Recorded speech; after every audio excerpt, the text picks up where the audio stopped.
genre of IoT, how have the body been able to like work on global trends to ensure that the future of work and gig economy is being impacted in emerging economies like Africa? So there is, specifically for Africa, Yeah. we always have to have in mind the informal sector. Okay. The informal sector in many countries in Africa goes up to 70-80% of the total GDP. So that means weak institutions, sometimes we make also lack of compliance, and sometimes it means also bad regulations, sometimes it means corruption. So we need to handle that in a much more efficient manner. In fact, we are organizing an event next week in Côte d'Ivoire, precisely to see innovative and to identify innovative ways to deal with the informal sector so that we can create the jobs, the decent jobs that are needed for the young people. So the other element in Africa is, of course, youth. This is a big bonus that other regions do not have in the same manner. Yes. So if we can leverage that in a efficient manner with the right skills, we will, all benefit in different areas of the world. So the other area where we need to work further and much more intensively is how we leverage the skills that are needed in developing economies in Africa. So, and then of course you have the new realities of work. The new realities of work, we have been discussing them already for a while, since 5 or 6 years. They are no longer so new. So what we need also is to go to face them, not with fear, but looking at them as big opportunities. AI bring strong opportunities for people, for individuals, for young women, for young men, also to do entrepreneurship, to bring also new startups, to skills themselves, to also connect better with other areas of the world. But for that you need connectivity. You need good internet connection, you need good infrastructure, you need also good educational systems. But those are opportunities, please don't face them with fear. That's how we see them. One of the main challenges we have is that the collaboration between the private sector and the educational systems is still very weak.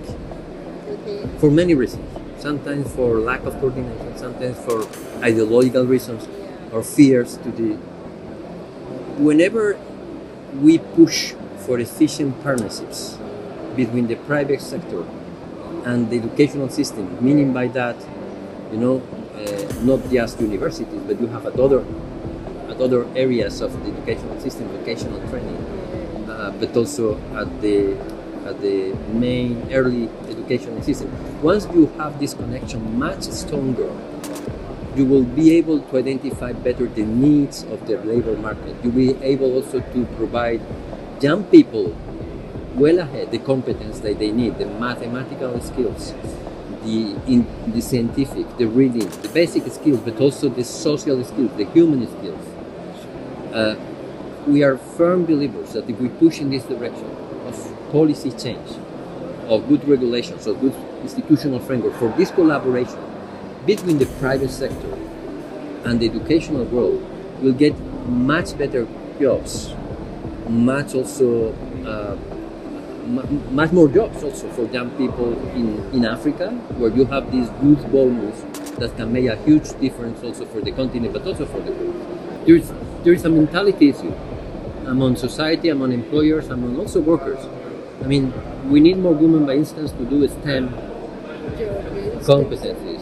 We need more women also to be promoted at the workplace, and for that there is also a career, there is also a path, there is also a kind of support they need also, yes to have, because otherwise still now the mentality and the system does not help. Even though there's some important progress, you need to deal with the systemic basic issues that prevent women to get the position, to be recruited, to get the promotion, and also to get the salaries also that they need. So it's a complex issue, but we have to go to the systemic reasons why this is going slower than we think. But we have to believe on that. If you don't believe on that, then you will not make progress. In IOE, we are firm believers of the female push. Our president is a woman. Our former president is a woman. More than 40%, more than 50% of our board are composed by women. So that's how you believe, and then that's how you lead with example also at the workplace.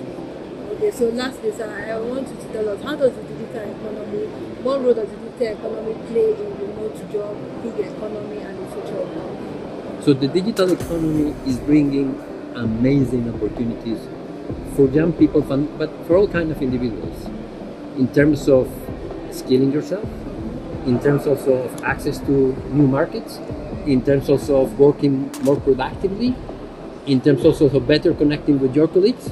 Is not the only tool, but is creating an environment that can really lead to a very huge increase in productivity if we manage to get it well. And what we need right infrastructure, we need good connectivity, we need good educational systems, good vocational training.